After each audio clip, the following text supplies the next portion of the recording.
So you're in for a very eventful video right now. We're going to start just with this little clip right here, which is the reemergence of the blackmail tapes that P. Diddy had. Right out of the gate, this guy, who you're going to learn a lot about today, has the tapes. Mr. Leon's here was my attorney.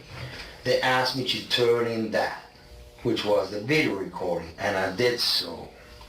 They gave it back to me accidentally, and it's possible I threw everything out. It's possible I can produce a copy. He had videos of this. So he had the videos. And what he just said right there is so I turned him in like they asked. But then they accidentally gave him back to me. And it's possible I might have made a copy. I threw everything away, but maybe I made a copy.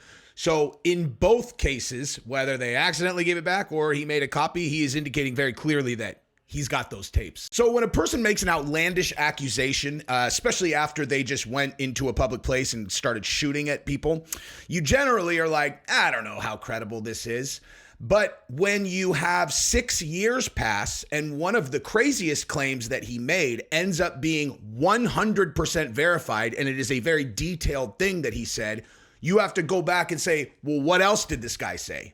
Because in this case, what we have is we have a guy who shot up Mar-a-Lago and then ended up getting interrogated. And specifically what I'm talking about is he said that he was someone that P. Diddy had smash his girl, Cassie, in front of him because he liked to watch. He said he did it 15 times. He liked to watch. Diddy liked to watch. He also says Diddy, Rick Ross, and DJ Khaled are all... They're gay. Who? Both. Diddy and Ross. And Khaled. They're all gay. Okay? DJ Khaled, Rick Ross, Yeah. and P. Diddy? Yeah. They all gay? Yeah. Say what? The thing that makes this credible all of a sudden is because when he first said it, he's like, oh yeah, Diddy would pay, Diddy had me smash his girl. You're all, okay, guy. Sure he did.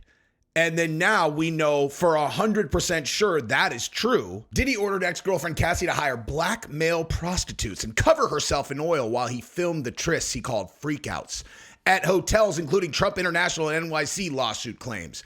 First of all, I think they're called freak-offs, so not very good reporting. And also, black male prostitutes. How is that relevant? Like, in all of this story, it's like, yeah, so Diddy had escorts smash his girlfriend while he would wash, and they're all, yeah, and they're black. And you're like, okay, well, Diddy's black. So is his girl. And also, who cares? How does that relevant, you weirdo? He's like, you know exactly why. I do. He's all, it means they had big penises, which makes it more degrading for her. I think you have a complex, my guy. And so you're like, wait a minute, that's the way that you validate credibility is if this person gets caught lying one time, then you're like, okay, I don't believe anything they say. But if a person tells you something outlandish, it sounds like a lie, and then it ends up being true, then you start listening to all the other crazy things that they said. And this guy said a lot of really crazy things. One of which being that Diddy is in the Illuminati, but in a very specific branch of the Illuminati that we're going to talk about today. Now, that is one thing that we're going to talk about, and then we're also going to go through some other big breaks in this story. So number one, actually, let's go here first. So Diddy's son is now being named as a participant in a sexual trafficking beef. He is specifically accused of graping a girl on a yacht. I would imagine probably not the only time that happened, but one of them's come forward and she's going to get that money. She's going to get that money at the worst possible time for Diddy's son. Why would anyone believe Diddy's son that he didn't do this? You know what I mean? Bad timing. But I'm also going to briefly touch on this story with Wes Watson. If you guys don't know who Wes Watson is, a dude, he's one of the prison influencers that came out. Now he's a fitness coach. He's got a huge channel. And as a matter of fact, he actually dated one of Gabrielle's best friends from high school before he went inside. So I actually spoke to him before he started his YouTube channel. Like he did one interview on, I can't remember the one, the black dude that interviews all the prison guys. And he obviously had a tremendous amount of talent. And so I found him on Instagram after finding out that he, had dated this girl that I'm friends with. And I hit him up. I was like, dude, you should for sure start a YouTube channel. And I was doing it like encouragingly, you know what I mean? Like I was like, dude, it'll work for sure. And he responded kind of like, he's all like, don't tell me what to do, dog. I meant it as a compliment, dude. But anyway, so he puts out this post right here, actually, where he's like, yo, I went out to get coffee and here I am with Diddy. And he's getting absolutely slammed online for this. Like everyone's all, dude, Wes Watson hanging out with sex traffickers. And you're like, guys, he went out for, literally in his own post. He's like, I went out for coffee and ran into P-Diddy getting an espresso shot. My life's a movie. This dude is sex trafficking with Diddy. You're like, he literally says in the post that he went to a coffee shop and saw Diddy there. Like him getting a picture or a video with him is no different than like you see any celebrity out. You're like, hey man, look at this. Look who I ran into at the I don't know, man. I mean, I'm not saying you have to be a Wes Watson fan, but that's a really weird criticism given that he seemed to be the first person who saw Diddy publicly that had a platform after he got his homes raided. I don't understand how anybody's lighting him up for that. That is a weird internet attack, man.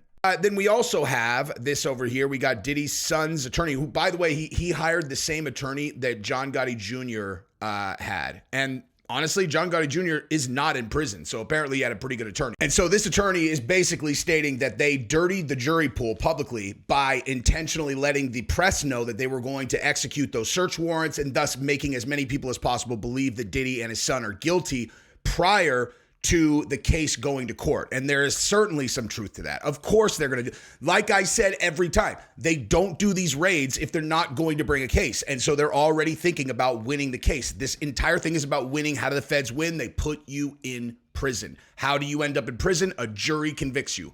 Of course they did that, obviously. And candidly, the attorney going public on a podcast and talking about this demonstrates that he's a very good attorney because he is fighting the same way that the feds are fighting. He's like, if they're going to put out the idea that they're guilty before we start, I'm going to put out the idea that the feds are dirty and that he's innocent before we start.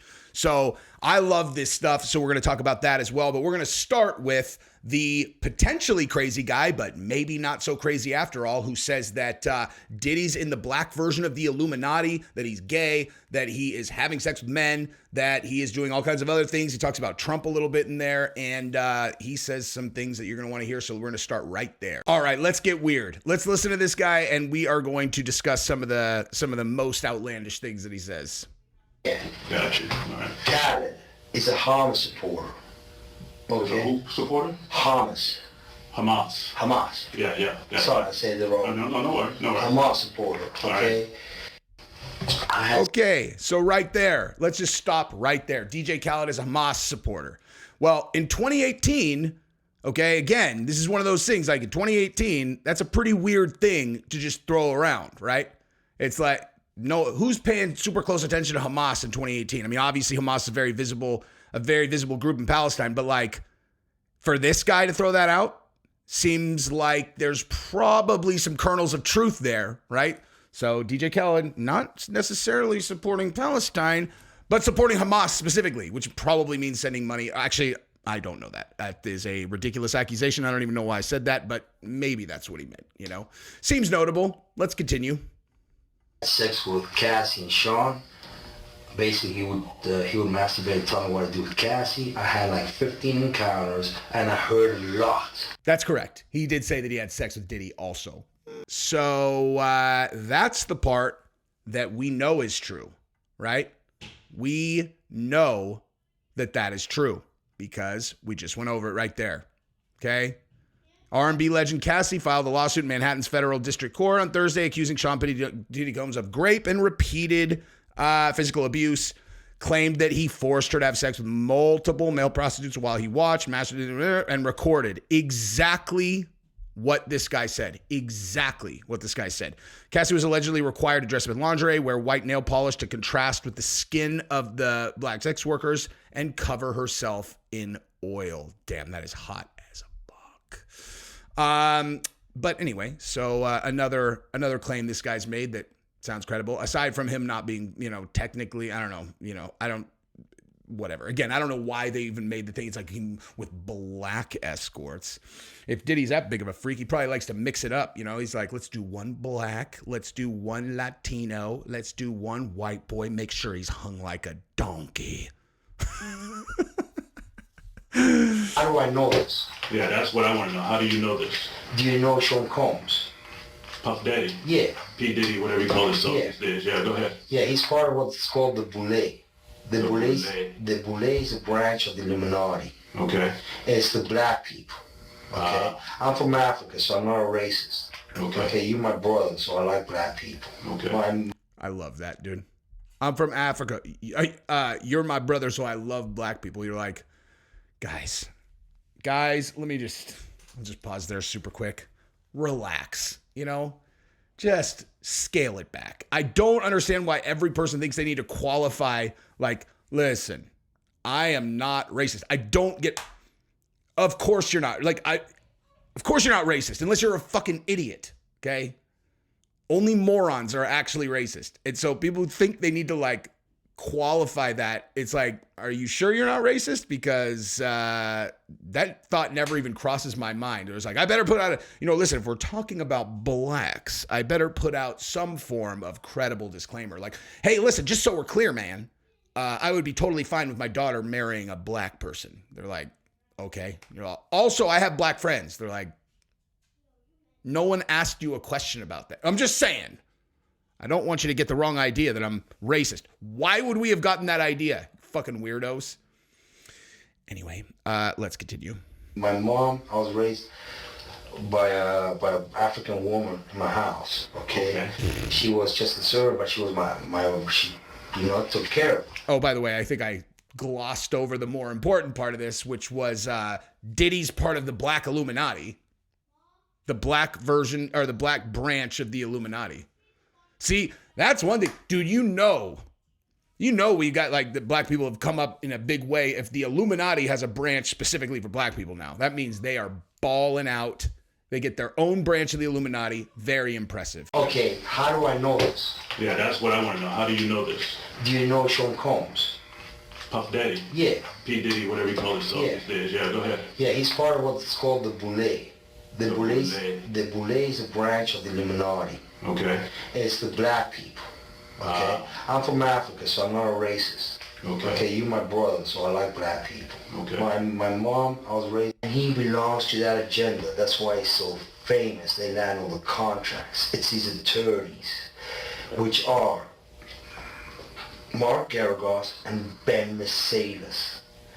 Ben Mercedes worked for Bad Boy Entertainment for 4 years and worked for Hillary Rodman for 5, okay?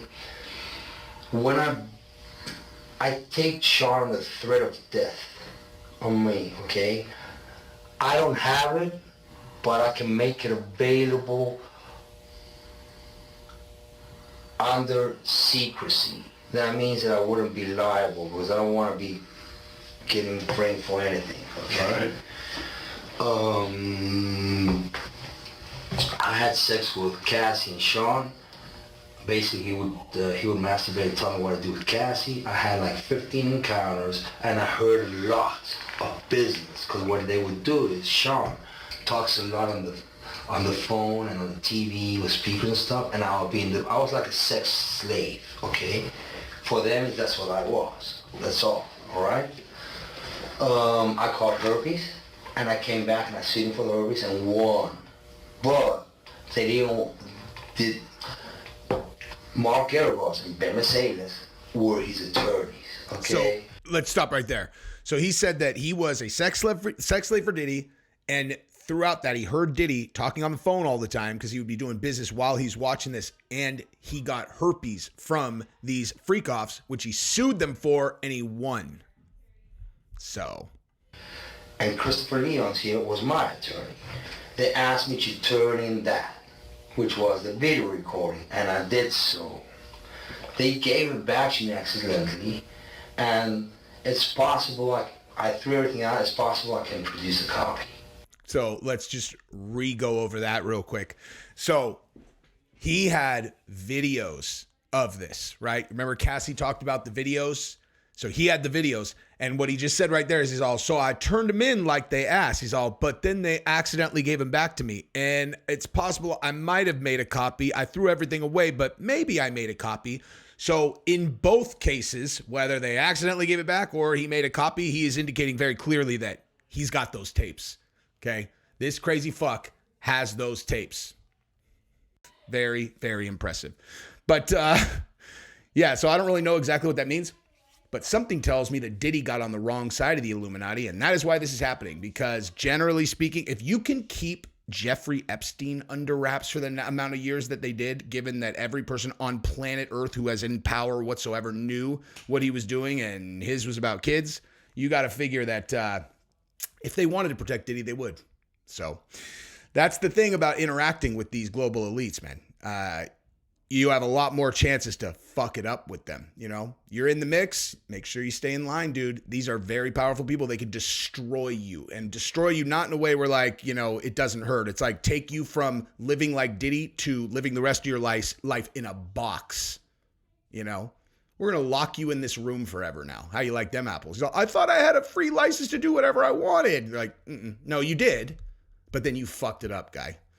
Let's continue. Right. So I love black people. Okay. He's still talking about how he loves black people. Just for the record, that's not stupid and annoying at all. I had settlement with Sean. Okay. Against Donald Trump. Okay, because he used to belong to their side. You know? So he's saying, by the way, just because I had to listen to this a few times to understand what he was saying, he's saying Trump used to be in the Illuminati and then now he's not.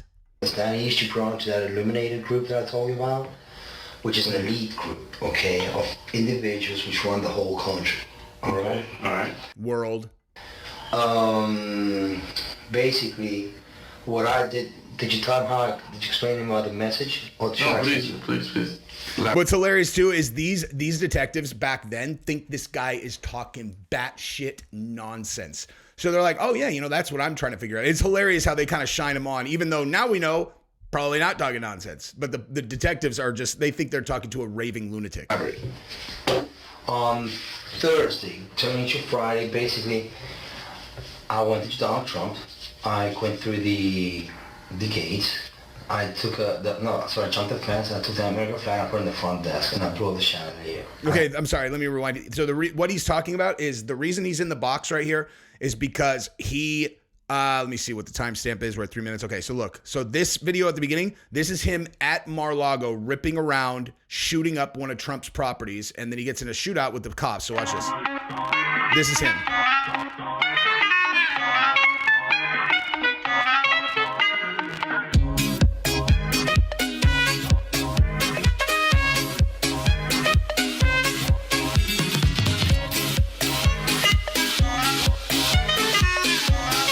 Yeah, it looks like he gets hit in the leg right there a couple times.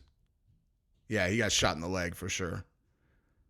So he's limping. You got all the cops outside. He's shooting at the cops. This guy must be doing life, man. You start shooting at police, you don't get out of jail ever. So that's why this guy is in the box talking right now. So let's go back to what he's saying. Trump, that we're not accepting any more corruption and abuse from their system of friends. Okay. Donald's still blind because he thinks that he let Hillary off the hook and she's okay. You understand what I'm saying? I'm trying. Okay, keep going. It ain't like that. The CIA and then they want to do the same thing that he did to JFK. Okay. All right. Why? Because they want the United States to fall. They've already been creating a state of chaos and confusion in the United States, and they want the United States to fall. This is in 2018, before the pandemic. Before the pandemic, he was saying this. So this batshit motherfucker seems to have been psychic, or somebody in the Illuminati had loose lips when he's watching a dude pound out his lady, you know? No one will believe this anyway. He's all, listen, man, let me tell you what's going down. He's like, Trump was one of us. And then he left the group to run for president. So now we got to get him down. CIA is going to get him. We're going to do him like JFK. But, you know, we want the United States to fall so that we can take over the world. Shut up, Diddy. Now, before we move on, I would be being dishonest if I didn't tell you that the next thing that he says is that bin Laden never actually existed, and it was Barack Obama dressed up like Osama bin Laden in those videos. So I certainly am not going to sign off on everything this idiot said. But, you know, All of those things sounded pretty credible over there. By the way, this thing that's behind me, this is me and Gabrielle's new show. Don't mind where it says Into the Fire. It's actually called Play with Matches. And the link is in the description. If you want to see what kind of dime piece I'm married to and then see us talk about all kinds of stuff, go to that show after you're done watching this one. Links in the description. You guys will love it. All right, moving right along. Let's go over to the new case against Diddy's son. Wait, where is it? There it is. So, sorry. You guys can't even see it. I apologize. There it is. So, Sean Diddy Combs' son, accused of a sexual assault in lawsuit that also names music mogul as a defendant. Here's the thing. I bet you the feds knew this was coming. Because that ties back to the next story that we're going to talk about, which is the feds intentionally dirtying up the jury pool because they obviously knew that Diddy's kids were home when they raided it. You don't just it's not like they're all right, we're going to do the raid at 3 p.m. on Tuesday. And then they just sit around and then no matter what's going on 3 p.m. on Tuesday, they just go hit it. Like obviously they're staking out the house. They know who's there. They know what's going on. And so they obviously knew that Diddy's kids were there and they took them out in handcuffs and, not a good look. But I'll tell you the details of this specific case. The allegation is the latest of a wave of lawsuits accusing Combs, 54, of sexual assault, sexual trafficking, and engaging in other criminal activity, including killing Tupac. I bet you that's going to come. He's denied all the allegations, calling them sickening. Oh, yeah? He's all, it's disgusting. It makes me sick. You're all, what doesn't make you sick? He's all, I want to make sure that my girlfriend's wearing white nail polish so that it stands out against the black skin of the man who is pulverizing her little box. What? Anyway, in the suit filed Thursday in Los Angeles County Superior Court, Grace O'McCray, whatever, how did someone with a last name like that end up on a yacht of Diddy's? That sounds like way too dignified a name. Grace O'McCray alleges that Christian Combs, 26, sexually assaulted her in late December 2022 while she was working on a boat charter that had been sold as a wholesome family excursion but turned into a hedonistic environment. Yeah, no kidding, dude. That is all these guys know. Let's go ahead and take a look at this girl, see if we can find her social media and see what she looks like. See what kind of girls the Diddy kid likes to take advantage of. Let's see. All right, so she has taken down. This is like not an actual picture of her, and that's from 2012. I wonder if there is. Wait, this is her. There you go. That's her. So this is the girl that Diddy's kid apparently assaulted. So, listen, I don't know. That just is what it is. But let's continue. So, Christian Combs is accused of sexual assault, sexual harassment, and infliction of emotional distress in the lawsuit. Sean Combs is being sued for premises liability as the person who chartered the yacht and for aiding and abetting his son in alleged assault. Man, I like these days. Okay, let me ask you this. What was the whole point of becoming famous if you're a dude? Obviously money, but what else? It's like, dude, you want to pound a bunch of groupie booty, You want girls throwing pussy at you. That is the whole reason that being famous is cool. I mean, right? Why else would you, what is the upside of being famous if that's not what you're after? Fame is wasted on married people. But nowadays, dude, if you're famous and some girl's all, will you take me in the back, daddy, and will you put a rope around my neck? I want you to put it real tight. You got to be in the back of your mind like, why does she like it rough? So I just like it rough. You're like, I don't think I want to leave any marks on you. Matter of fact, God, I would love to do this, but you seem a little bit too eager. This is the whole reason I got famous, but I don't know, man. My alarm bells are going off that maybe you're going to press charges after this. It's like they keep on, like, groupies blow up in their faces. And after, like, think about that picture, where the girl literally threw herself at him and then she went over to his house, slept with him, and then took a video of herself in the bed after winking at the camera, like, got him. You guys know what I'm talking about? That's one of the that girl, you could, don't say that out loud. Don't say that out loud. Control yourself.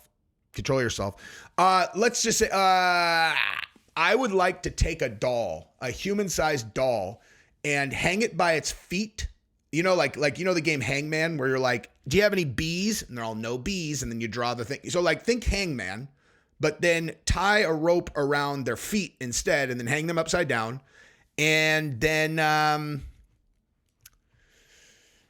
never mind. But that chick deserves the worst that humanity has to offer. That shit was so insane. Like, it's not just that they had sex. It's not just like I slept with a celebrity and I decided, wow, I could get lots of money. Straight up targeted him, 100% targeted him, found out his net worth, threw herself at him. He has sex with her, and then she pretends that he violently raped her so that she can sue him. And she got exposed, and that's great because she was way overconfident, thinking she'd get away with it. And she also told people like a fucking idiot. But I mean, everything about it is idiotic, but like really idiotic that she told people and then took a video of herself winking at the camera. Like, it's a fucking minefield out there for rich male celebrities. So, you know, I'm going to say this and I'm going to stand by it. You have sex with professionals. Seriously. Top level escorts are hotter than any groupies you can find anyway. And those ones, you know, are not going to blow up in your face because it's their job to come bang you out. Jesus, I can't believe I just said that out loud, but I really do think that, like, what's the world coming to when the safest girl to sleep with if you're a famous guy is a professional? That is so bizarre. All right, so I wanted to talk about this also. John Gotti Jr. Oh, I also heard that Diddy hired El Chapo's attorney, which is kind of nuts. But this is the story that we talked about, that that John Gotti Jr.'s attorney, who is Sean Combs' son, his attorney says that the feds dirtied the jury pool on purpose by leaking where they were going to be raiding the homes, which is almost certainly true. How the hell else would the media have been there waiting to get it on camera? You know what I mean? But he went on a recent episode of Beyond the Legal Limit, an hour-long show that covered a range of topics from landline telephones to the Israel-Hamas war. Lichtman spent about 6 minutes on the Combs case. His client was seen on video of the raid, escorted out, forced to walk backward with his hands on his head. The government is not always good and not always honest and doesn't always play by the rules. In fact, sometimes does not play by the rules at all. So here's the thing about that, right? I talked about this in actually in the podcast between my wife and I. I think it's in the full episode that I posted yesterday, where we were talking about like the Rampart Crash Unit, which is one of the most corrupt units of police in history, the LAPD, and they were working for death row. They're the ones who murdered, beat, Notorious B.I.G., committed bank robberies. They framed gang members. They killed, they were moving cocaine. There's like, they were the most corrupt. They were as corrupt as you could possibly get, you know? And I always said to Gabrielle, I'm like, dude, I'm interested in corrupt police stories because I am certain. I know myself very well. I know my strengths. I know my weaknesses. And I am absolutely certain that if I was on an anti-gang task force and the leadership was corrupt, I would be stone corrupt. Like if they just set the rules and they're like, yeah, well, we find drug money, we steal it, I would for sure have done that. And if they were like, yeah, you know, this is how we get cases done, and they're like beating the shit out of gang members and then planting guns on them and shit like that, like I know that I would have fallen into that. And not because I have like a corrupted heart. It's that if you understand the nature of that role, like I would never do that to a civilian in a million years. That's like the retribution I would be willing to be a part of against someone who did a thing like that to a civilian. Like that's the whole reason I know I would fall into that, is because I hate bullies. And if I thought that, you know, if I'm like, okay, the people we're chasing are the scum of the earth, victimizers of regular people, you know, they're poisoning their neighborhoods, they're scaring the shit out of people, they're violently assaulting, they're killing people, and it's my job to put them away, well, let's go fucking put them away, you know? And it's like, well, if we play by the rules, here's how long that's going to take. I'd be like, fuck the rules, man. And then when it comes to like drug money, I would just be like, cash on the, like, you know what I mean? Of course I'm going to pocket this. So, yeah, I don't know. I mean, I'm not like condoning like, corrupt police officers, But I just know in an environment like that, which I ended up on that team, like I ended up on the training day team, and fucking Denzel Washington was my guy. Like I would have been all in, man. And or the real life version, which is that movie Training Day is based off of the Rampart Crash Unit, and we talked about that extensively in the podcast that we just did. But I don't think that feds are any different than this. Like they might, just depends on the extent that they're willing to go to. If they really believe that they are going after bad guys, genuine bad guys, which is why you get into a role like that. And if you get into a role where you're kicking doors or whatever, like, I guess, well, the people kicking the doors in these federal raids are certainly not people who are making decisions related to how they're going to set up the case, most likely. But, I mean, if I'm going after someone who I know is bad and I think they've done a really good job covering their tracks, and I have to massage it. If I know they're guilty for sure, I have to massage this thing a little bit to put together a good case. Like I'm not saying, I'm just saying I understand exactly why they would do that, But yeah, I mean, any big case that's going to be seen publicly, of course you're going to do some of your fighting in the public eye. I mean, Mark Garagos has done the exact same thing with Cain Velasquez's case. God, I hope that goes all right, man. I don't know when that trial is supposed to start, but I don't know. But here, this is actually interesting. One former federal law enforcement officer argued that the Combs searches created an unnecessary risk, recalling the infamous ATF raid on the Branch Davidians' Waco, Texas compound in 1993, which resulted in more than 70 deaths inside the compound and injuries to 20 agents. Right, but no one got hurt, so it's nothing like the Branch Davidians. I should do a whole video on that. I know an abnormal amount about that case. That was an ill-advised raid. They got warned not to go in that day. They got warned. The Branch Davidians knew they were coming. They knew they were coming. The Branch Davidians were like religious fanatics who were super well armed. The feds had no reason to raid them anyway. They shouldn't have been there in the first place. And then they shot and killed their dogs. Like on their way in, they shot and killed their fucking dogs. And so then, they got into a shootout. Once you're in a shootout, feds get shot. Now you're in a standoff. Because you can't let it slide now. They shot your guys. That devolved into what it did because of the feds. That was a really, really idiotic operation. But in the defense of the feds, once they fired back and they shot and hit and killed federal agents, now it's a completely different ballgame. You were there for no reason. The thing happened because of you. Now, though, you can't just let it slide. What are you going to do? Just leave? They killed your guys? You know what I mean? That's why conflicts that end like that you have to really dissect them to come to the right answer. Example, the guy on the subway in New York who strangled that homeless guy to death. And it's like, oh, they're going to ring him up and send him to prison. You're like, are you fucking serious? This guy was a violent criminal that should have never been out on the streets. And in multiple recent cases, he had assaulted old people in the train station. He shattered some 70-year-old woman's nose. He punched like multiple people who were over 65 in the face for no reason. He's on the train threatening to do it again. And so this guy restrains him and he holds him in a chokehold until they get to the next stop, and the guy died. Okay, cool. Like, okay, well, why are they in a fight in the first place? What? Why are they in a fight? Because this guy is a violent lunatic, okay?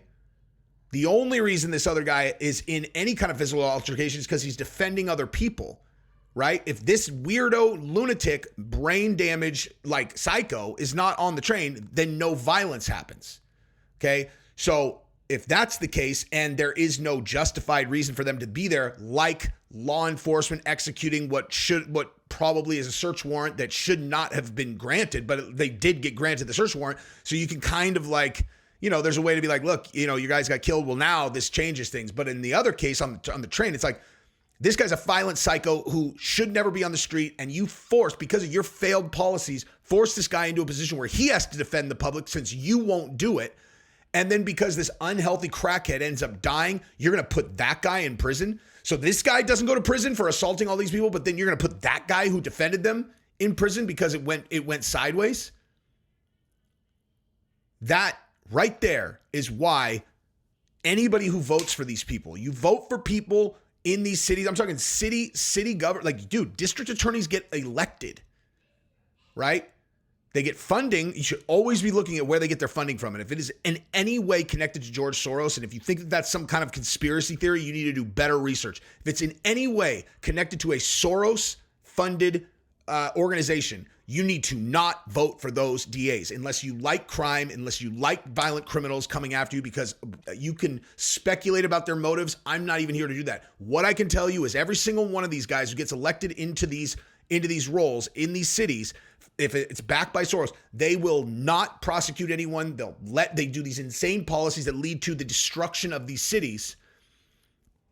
I mean, I don't know why they're doing it. I know that one of the main sources of Soros's billions was he intentionally destroyed multiple countries, Eastern Bloc countries, and then he swallowed up the resources there.